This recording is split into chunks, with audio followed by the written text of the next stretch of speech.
Praise the Lord. വേഗം വരുന്നവനായ നമ്മുടെ കർത്താവായ യേശുക്രിസ്തുവിൻ്റെ നാമത്തിൽ എൻ്റെ സ്നേഹവന്ദനങ്ങളെ ഞാൻ അറിയിക്കുന്നു.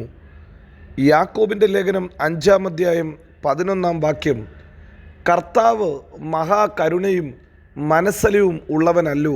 ഹല്ലേലൂയ. നമ്മുടെ ദൈവം മനസ്സലിവുള്ള ദൈവമത്രേ.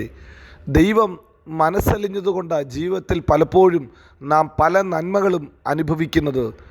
ഇതാ യാക്കോബ് അപ്പസ്തോലൻ നമ്മെ പഠിപ്പിക്കുന്നു ദൈവത്തിൻ്റെ മനസ്സലിവ് എങ്ങനെ ലഭിക്കും. ഒന്ന്, ഇയ്യോബിനെ പോലെ നാം സഹിഷ്ണുത ഉള്ളവരായിരിക്കണം. ജീവിതത്തിൻ്റെ ഏത് സാഹചര്യത്തിലും ദൈവത്തെ തള്ളിപ്പറയാതെ, ദൈവത്തെ കുറ്റം പറയാതെ ഇയ്യോബിനെ പോലെ സഹിഷ്ണുത കാണിക്കുമെങ്കിൽ നിശ്ചയമായി ദൈവത്തിൻ്റെ മനസ്സലിവ് നമ്മുടെ ജീവിതത്തിൽ അനുഭവിക്കാൻ നമുക്ക് സാധിക്കും. സഹിഷ്ണുത കാണിച്ചവരെ നാം ഭാഗ്യവാന്മാർ എന്ന് പുകഴ്ത്തുന്നു. യോബിൻ്റെ സഹിഷ്ണുത നിങ്ങൾ കേട്ടും കർത്താവ് വരുത്തിയ അവസാനം കണ്ടുപിടിക്കുന്നു. കർത്താവ് മഹാകരുണയും മനസ്സലിവുമുള്ളവനല്ലോ. യാക്കോബ് 5:11 നാം അങ്ങനെ തന്നെയാണ് വായിക്കുന്നത്. അപ്പസ്തോലനായ യാക്കോബ് ഇവിടെ ഇയ്യോബിൻ്റെ സഹിഷ്ണുത എഴുതിയിട്ട് നമ്മോടും പറയുന്നു നാമും സഹിഷ്ണുതയുള്ളവരായിരിക്കണം. അതുകൊണ്ടത്രേ ഹല്ലേലൂയ റോമാലേഖനത്തിൽ നാം വായിക്കുന്നത് കഷ്ടത സഹിഷ്ണുതയും, സഹിഷ്ണുത സിദ്ധതയും, സിദ്ധത പ്രത്യാശയും വർദ്ധിപ്പിക്കുന്നു എന്നറിഞ്ഞ് നാം കഷ്ടങ്ങളിലും പ്രശംസിക്കുന്നത്. കഷ്ടങ്ങളിൽ പ്രശംസിക്കുന്നത് ദൈവം തന്ന സഹിഷ്ണുത നിമിത്തമാണ്. ദൈവം തരാൻ പോകുന്ന ആ വലിയ ഹല്ലേലൂയ മഹത്വത്തെ ഓർത്തതുകൊണ്ടാണ്.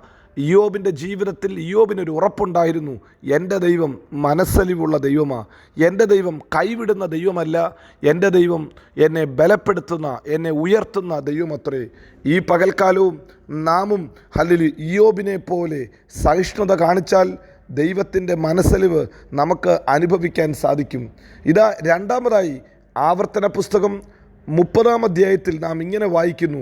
അല്ലെങ്കിൽ 2-ാം വാക്യം മുതൽ നാം വായിക്കുമ്പോൾ വേദപുസ്തകം പറയുന്നു, നിൻ്റെ ദൈവമായ യഹോവയുടെ അടുക്കലേക്ക് തിരിഞ്ഞ് നീയും നിൻ്റെ മക്കളും പൂർണ്ണ ഹൃദയത്തോടും പൂർണ്ണ മനസ്സോടും കൂടെ ഞാൻ ഇന്ന് നിങ്ങളോട് ആജ്ഞാപിക്കുന്നതൊക്കെയും അവൻ്റെ വാക്ക് കേട്ട് അനുസരിച്ചാൽ, ഹല്ലേലൂയ, ഞാൻ നിങ്ങളോട് ആജ്ഞാപിക്കുന്നത് പോലെയൊക്കെയും അവൻ്റെ വാക്ക് കേട്ടനുസരിച്ചാൽ, ദൈവത്തിൻ്റെ വാക്ക് കേട്ടനുസരിച്ചാൽ നിൻ്റെ ദൈവമായ യഹോവ നിൻ്റെ സ്ഥിതി മാറ്റും, നിന്നോട് മനസ്സലിഞ്ഞ് നിങ്കലേക്ക് തിരിയും. നിൻ്റെ ദൈവമായ യഹോവ നിന്നെ ചിതറിച്ചിരിക്കുന്ന സകല ജാതികളിൽ നിന്ന് കൂട്ടിച്ചേർക്കുകയും ചെയ്യും. നോക്ക്, ദൈവത്തിലേക്ക് തിരിഞ്ഞാൽ, ദൈവം കൽപ്പിച്ചത് നാം അനുസരിച്ചാൽ അവൻ മനസ്സലിവ് കാണിക്കും. അവൻ മനസ്സലിവ് കാണിച്ച് നമ്മുടെ സ്ഥിതി മാറ്റുകയും നമ്മെ കൂട്ടിച്ചേർക്കുകയും ചെയ്യും. ഇന്ന് പ്രഭാതത്തിലും കർത്താവിൻ്റെ വചനം കേട്ടിട്ട് അതനുസരിക്കാൻ തയ്യാറാണോ? ദൈവത്തിൻ്റെ വചനത്തിന് ചെവി കൊടുക്കുന്ന, ദൈവത്തിൻ്റെ വചനത്തെ അനുസരിക്കുന്ന ദൈവപൈതലേ, നിന്നോട് ദൈവം കരുണ കാണിക്കും. തൻ്റെ മനസ്സലിവ് നിൻ്റെ ജീവിതത്തിൽ വെളിപ്പെടുത്തും. അവൻ നിൻ്റെ സ്ഥിതി മാറ്റാൻ വിശ്വസ്തനായ ദൈവമത്രേ. ദൈവത്തിൻ്റെ മനസ്സലിവ് വേണമെങ്കിൽ നാം ചിന്തിച്ചത്, 1, ഇയ്യോബിനെ പോലെ സഹിഷ്ണുത കാണിക്കുക. 2, ഹല്ലേലൂയ, ദൈവത്തിങ്കിലേക്ക് തിരിഞ്ഞ് ദൈവത്തിൻ്റെ വചനത്തെ നാം അനുസരിക്കുക.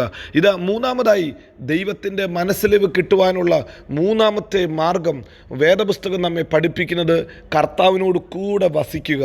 ഹല്ലേലൂയ. മത്തായി സുവിശേഷം 15-ാം അധ്യായത്തിൻ്റെ 33 മുതൽ നാം വായിക്കുമ്പോൾ വേദപുസ്തകത്തിൽ യേശു കർത്താവ് പറയുന്നു, ഈ ജനം എന്നോടുകൂടെ 3 നാളായി പാർക്കുന്നു, എനിക്ക് അവരോട് മനസ്സലിവ് തോന്നും, എനിക്ക് അവരോട് കരുണ തോന്നും, ഞാനിവരെ പറഞ്ഞയച്ചാൽ ഇവർ വഴിയിൽ വെച്ച് വീണുപോകും എന്ന് കർത്താവ് പറഞ്ഞു. ഈ ജനം 3 നാളായി എന്നോട് കൂടെ പാർക്കാൻ ഹല്ലേലൂയ അവർ തീരുമാനമെടുത്തതുകൊണ്ട് എനിക്ക് അവരോട് മനസ്സലിവ് തോന്നുന്നു. ഞാൻ അവരെ പട്ടിണിക്ക് അയക്കത്തില്ല, അവരെ വഴിയിൽ തളർന്നു പോകാൻ അനുവദിക്കത്തില്ല. ഈ രാവിലെ സമയം പ്രിയരെ, കർത്താവിൻ്റെ മനസ്സലിവാണോ നമുക്ക് വേണ്ടത്? നാം ദൈവത്തോട് കൂടെ സഞ്ചരിക്കണം, ദൈവത്തോട് കൂടെ ചരിക്കണം. ജീവിതത്തിൻ്റെ എല്ലാ സമയത്തും അല്ലെങ്കിൽ കർത്താവിനോട് കൂടെ ഇരിപ്പാൻ നാം ഒരു തീരുമാനമെടുത്താൽ നമ്മോട് കൂടെ ഇരുന്ന് നമ്മുടെ ആവശ്യമറിഞ്ഞ് മനസ്സലിയുന്നവനത്രേ നമ്മുടെ കർത്താവ്. പാട്ടുകാരൻ അതുകൊണ്ടാണ് പാടുന്നത്, ദിനവും യേശുവിൻ്റെ കൂടെ, ദിനവും യേശുവിൻ്റെ ചാരി, പിരിയാൻ കഴിയത്തില്ല എൻ്റെ അപ്പാ, പിരിയാൻ കഴിയത്തില്ല. എത്ര പേർക്ക് ഇന്ന് രാവിലെ അങ്ങനെ തന്നെ ദൈവമുമ്പാകെ ഒന്ന് പറയാൻ സാധിക്കും. ഹല്ലേലൂയ. ദൈവത്തോട് കൂടെ സഞ്ചരിക്കുമ്പോൾ എങ്കിൽ നിശ്ചയമായി ദൈവത്തിന് നമ്മുടെ ആവശ്യങ്ങളെ നന്നായിട്ടറിയാം. അവന് മനസ്സലിയും. ഇന്ന് പകൽക്കാലം നാം ചിന്തിച്ചത് നമ്മുടെ ദൈവം മനസ്സലിവുള്ള ദൈവമെന്ന, കരുണയുള്ള ദൈവമാണ്. മനസ്സലിവുള്ള ദൈവത്തിൻ്റെ ആ മനസ്സലിവ് നമ്മുടെ ജീവിതത്തിൽ വെളിപ്പെടാനുള്ള 3 മാർഗം നാം ചിന്തിച്ചു. ഒന്ന്, ഇയ്യോബിനെ പോലെ സഹിഷ്ണുതയോടെ ജീവിതത്തിൻ്റെ എല്ലാ കാര്യത്തെയും നേരിടുക. ഒന്നിനും പിറുപിറുക്കാതെ ദൈവത്തോട് പറയുക, ദൈവമേ നീ ഇതിൻ്റെ പുറകിൽ, നീ എല്ലാം നന്മയ്ക്കാക്കി മാറ്റുമെന്ന് ഒരു ദൃഢവിശ്വാസത്തോടെ നാം ഏറ്റുപറയുക. ഇയ്യോബിനെ പോലെ നാം പിടിച്ചു നിന്നാൽ, ഇയ്യോബിനെ പോലെ ദൈവത്തോട് കൂടെ നടന്നാൽ നിശ്ചയമായി ദൈവത്തിൻ്റെ മനസ്സലിവ് വരും. ഇരട്ടി പങ്ക് തന്ന് ഇയ്യോബിനെ മാനിച്ചതുപോലെ നമ്മയും മാനിക്കും. 2 ഹല്ലേലൂയ. ആവർത്തന പുസ്തകത്തിൽ വായിച്ചതുപോലെ ദൈവത്തിൻ്റെ വചനം കേട്ട് ദൈവത്തെങ്കിലേക്ക് തിരിയുക, ദൈവത്തെ അനുസരിക്കുക. കർത്താവിൻ്റെ വചനം അനുസരിക്കുമ്പോൾ ദൈവത്തിൻ്റെ മനസ്സലിവ് നിശ്ചയമായി നമ്മുടെ ലൈഫിൽ, നമ്മുടെ ജീവിതത്തിൽ വെളിപ്പെട്ടു വരും. എന്നിട്ട് അവൻ നമ്മുടെ സ്ഥിതി മാറ്റുകയും നമ്മെ കൂട്ടിച്ചേർക്കുകയും ചെയ്യും. നമ്മുടെ സ്ഥിതി മാറ്റും. നമ്മുടെ ജീവിതത്തിൻ്റെ ഏത് അവസ്ഥയും മാറ്റുവാൻ നമ്മുടെ കർത്താവ് വിശ്വസ്തനാ. 3, കർത്താവിനോട് കൂടെ പാർക്കുക. ജീവിതത്തിൽ ദൈവത്തെ പിരിഞ്ഞിട്ട് ഒന്നിനും നമുക്ക് ഹല്ലേലൂയ നമുക്ക് സാധ്യമല്ല. ഒന്നും ചെയ്യാൻ നമ്മെക്കൊണ്ട് പറ്റത്തില്ല. അതൊന്ന് ഏറ്റുപറയുക. കർത്താവേ, നിന്നെ പിരിഞ്ഞിട്ട് ഞങ്ങൾക്കൊന്നും പറ്റത്തില്ലെന്ന് ഒന്ന് കർത്താവിനോട് പറഞ്ഞാൽ മാത്രം മതി. അപ്പാ, നിന്നെ പിരിയത്തില്ല. ജീവിതത്തിൻ്റെ അവസാന ശ്വാസം വരെയും എൻ്റെ ദൈവത്തോടുകൂടെ ഈ ലോക ജീവിതം നിങ്ങൾ കഴിക്കുമെങ്കിൽ നിശ്ചയമായി നിങ്ങളുടെ ആവശ്യത്തിൽ ഇറങ്ങി വന്ന് നിങ്ങളെ കരുതുന്നവനത്രേ നമ്മുടെ ദൈവം. നിങ്ങളോട് മനസ്സലിവ് കാണിക്കുന്നവനത്രേ നമ്മുടെ ദൈവം. ഈ ദൈവം വിശ്വസ്തൻ, വാക്കുമാറാത്തവൻ. അവൻ നമ്മെ എല്ലായിടത്തും എല്ലായ്പ്പോഴും ക്രിസ്തയേശുവിൽ ജയോത്സവമാക്കി നടത്തും. God bless you. Amin, Amin.